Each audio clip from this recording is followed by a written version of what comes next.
One more, guys. Find it and eliminate. To be a successful spy, you need to be agile, quick, All the tools are online and ready for hacking.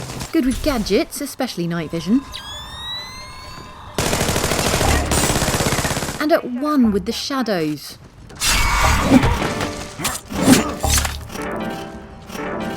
Situational awareness is everything. You cannot hack a terminal and then waltz into a Mercs flashlight like this.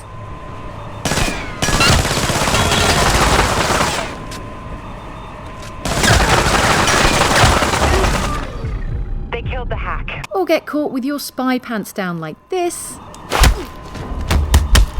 That's a nice kill. Or like this. And you definitely can't do a power slide through a smoke grenade cloud right into the arms of Mr. Merc. Yeah, nice one, James Bond. These are lessons we learned the hard way in Spies vs. Mercs. Spies vs. Mercs is Splinter Cell's own brand of asymmetric multiplayer, matching a team of stealthy spies against a team of shooty mercenaries. This much-loved multiplayer mode returns in Splinter Cell Blacklist, due out this August, and it comes in two flavours. One is Spies vs. Mercs Classic, on screen now, in which two spies go up against two Mercs. And then there's Spies v Mercs Blacklist mode, on screen now, in which you go 4-on-4. Terminal B, hack in progress. The objectives are the same in both. As a spy, you want to hack 3 terminals and evade Mercs. As a Merc, you want to defend terminals and kill spies. Once a hack is initiated, the Mercs have to find and kill the original hacker to bring it down. Then at half-time you switch sides for a taste of your own medicine. Classic mode is darker, more tense and closest to the purity of old-school SVM. It's geared specifically towards those Splinter Cell multiplayer fans that made Spies vs. Mercs the #1 most requested feature in Blacklist.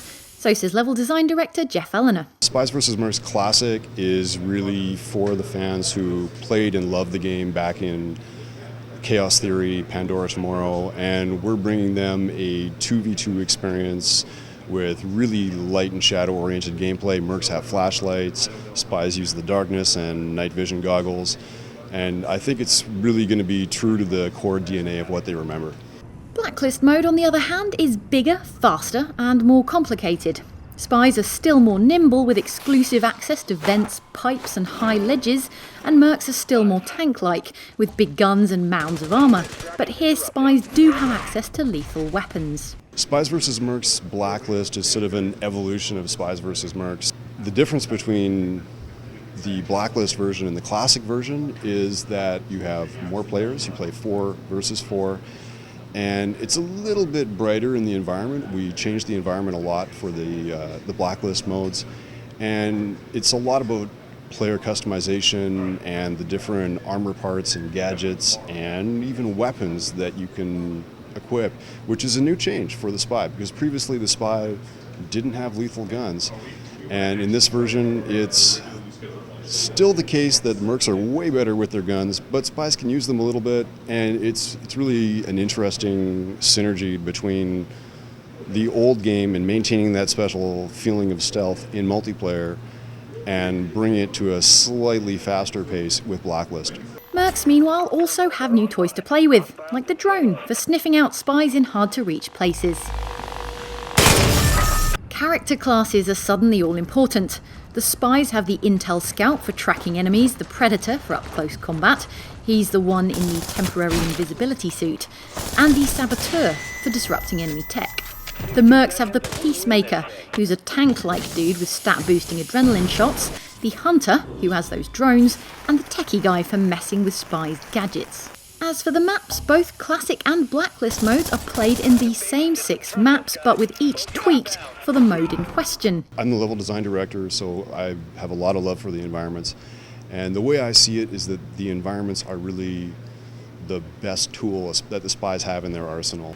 We're bringing 6 maps with the game, and you experience them in really different ways. Like, as from Classic, of course, they're completely different. They're dark, they're claustrophobic environments. We open them up and make them brighter, modify the environment slightly when we play the Blacklist Spies vs. Mercs mode.